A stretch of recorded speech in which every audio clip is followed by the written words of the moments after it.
Hi everyone, and welcome back to Bryan's Business World. Today we're going to talk about, is the customer, in fact, always right? Now this has been a long-held mantra of business for probably hundreds of years, very, very long time. And like many of the sacred cows that we visit on this show, we are going to revisit whether this is in fact true and is the customer always right. Now, in the United States, sadly, it seems like we've had a real coarsening of manners, and people are sadly acting more and more disrespectful all the time. You can see this, how many people call call centers very angry, using profane words, the types of dialogue online in Twitter and all sorts of other platforms, not calling out Twitter and specifically, it's really everywhere, demonstrate a general lack of civility, which is unfortunate. But I think that's where things are at. So given the general lack of civility and the seeming willingness of many customers, sadly, to become abusive or difficult, is the customer always right? And for you as an entrepreneur, what policies do you set as a result?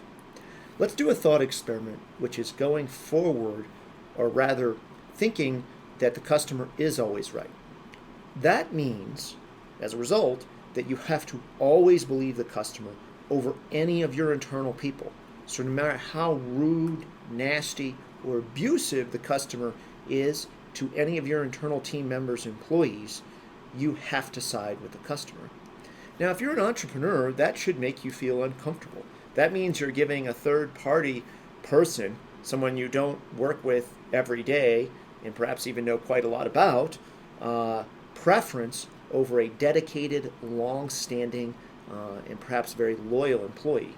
So the logical conclusion of always taking the side of the customer, or the customer is always right, as an entrepreneur, means that you are going to sell out your employees to every obnoxious customer.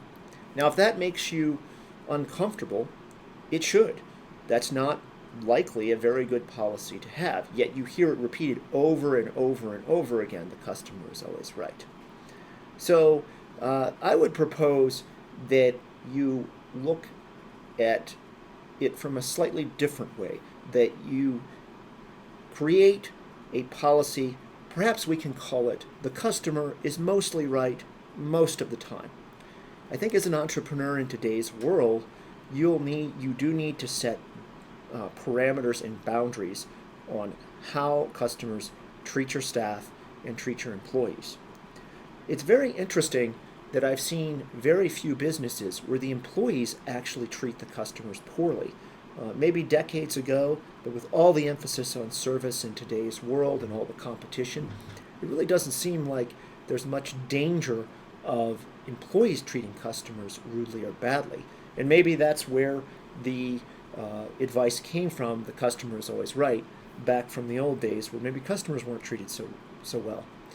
But in today's world, sadly, customers can be abusive and be difficult.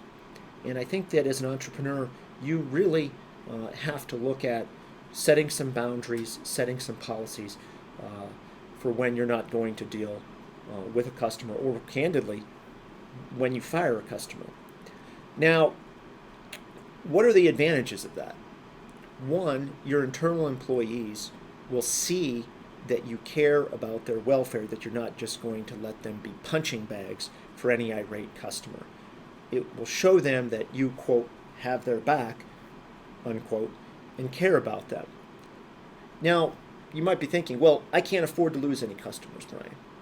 Well, can you afford to lose all your employees? Can you afford to lose critical contractors or vendors who might be also polarized by an obnoxious customer?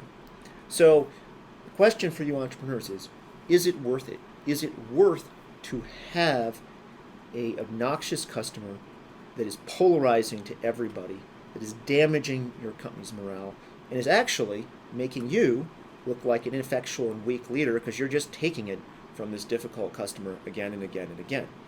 Don't forget, as an entrepreneur, you're in a leadership position. And if you show you're willing to be abused and let your employees be abused by an obnoxious customer, that sets a terrible tone from a leadership standpoint. So what are some takeaways from today's discussion? One, the customer is not always right. I think the new rule should be the customer is largely, and in most cases, right, but if they're obnoxious, they have to be jettisoned.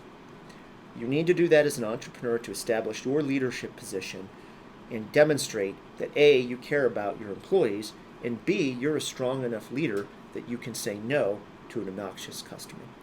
I hope you've gotten something out of our segment today and look forward to talking with you soon. We love your feedback. Feel free to leave some comments below or send us an email. Thank you.